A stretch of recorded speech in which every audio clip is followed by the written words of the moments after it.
Do you feel you're modeling appropriate and positive behavior for today's youth?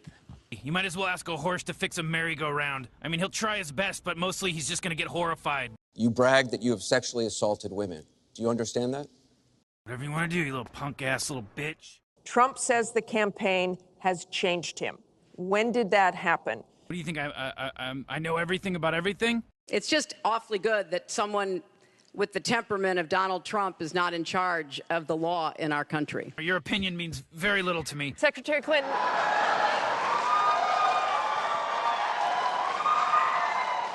We want to remind the audience to please not talk out loud. Please do not applaud. You're just wasting time. Yeah, murmur it up, D-bags. Well, we turned over 35,000, so... Spoken like a person with repressed rage. Please allow her to respond. She didn't talk while you talked. Yes, that's true, I didn't. Aren't you a tough customer? And I'm going to try not to in this debate. Oh my God, so embarrassing. Ken Carpowitz has a question. Thanks, Mr. Poopy Butthole. What will you do to bring the costs down and make coverage better? You got the people on this world slaving away, making your power? I mean, that's what I call slavery. How do you force insurance companies to do that? AIDS! What does that mean? Do not let that thing out of your sight. It looks harmless now, but it could grow into something dangerous. But with Islamophobia on the rise, how will you help people like me deal with the consequences of being labeled as a threat to the country after the election is over? Why don't you ask the smartest people in the universe? Oh yeah, you can't. They blew up. Your running mate said this week that the Muslim ban is no longer your position. Is that correct? And if it is, was it a mistake to have a religious test? No, I'm just allergic to dipshits. Please explain whether or not the Muslim ban still stands. I don't have time for you to wrap your little walnut around everything. Right. As I recall, that was something I said about Abraham Lincoln after having seen the wonderful Steven Spielberg movie called Lincoln. If it's confusing and stupid, then so is everyone's favorite movie. My question is, what specific tax provisions will you change to ensure the wealthiest Americans pay their fair share in taxes?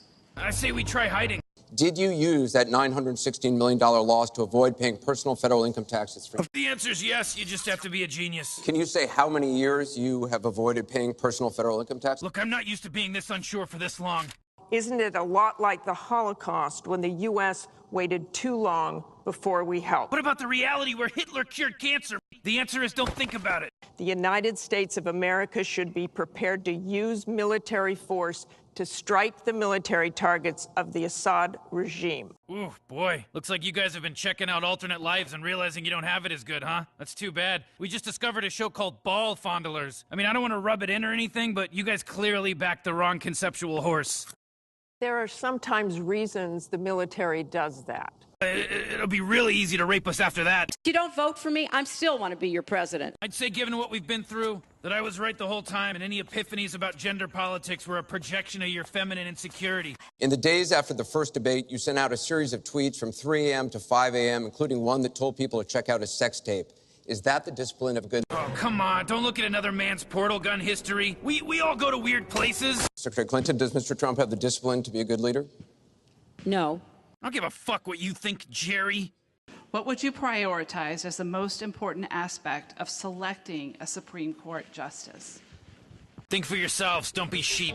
Regardless of the current rhetoric, would either of you name one positive thing that you respect in one another? Listen, I'm not the nicest guy in the universe because I'm the smartest, and being nice is something stupid people do to hedge their bets. I just got bored. Everybody out. I'll grab myself. You grab yourself, okay? The least you could do is be ashamed of your gender. All right, I'm done.